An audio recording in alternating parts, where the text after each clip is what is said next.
eccentric single leg squat to supported stand. So I am squatting down to a ball. You do not have to use something this low.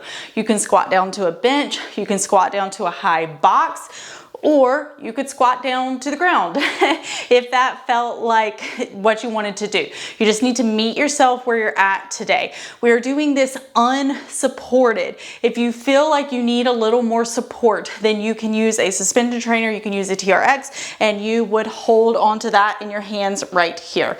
Now, what we're keeping in mind when we're doing this is that we are working on the lengthening portion of this for your glutes on a single leg. That is part of the reason I'm having you go down on one leg and come up on two. It's because I really want to make sure that we're able to get some length in the glutes of your working leg on the way down. So what I don't want you to do is, no matter what surface you're using, this is going to remain the same. What I don't want you to do is let your heel come up off the ground, okay? I want you to keep your heel heavy the whole way down. So when the heel comes up off the ground, we're going to get less length in the glutes. When we get less length in the glutes, then we're not able to contract from a place of length. We're contracting already from a place of tightness, and we just get more tightness. So I'm trying to help you grow your peach and get stronger. So make sure your heel stays on the ground.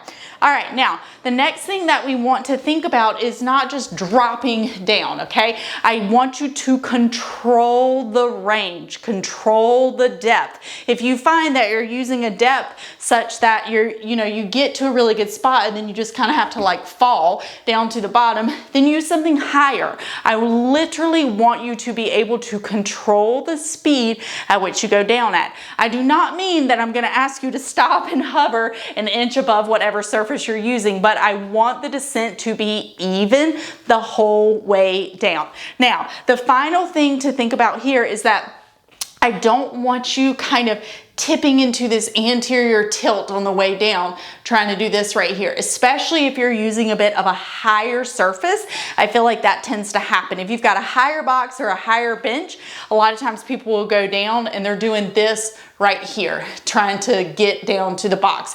We don't want to do that because that anterior tilt isn't going to allow for as much length in the glutes, and it's going to create a lot more kind of compression right here in the low back. So make sure whatever surface that you're using, that you're really allowing yourself to sit back without dumping forward, because there is a difference between sitting back and dumping forward.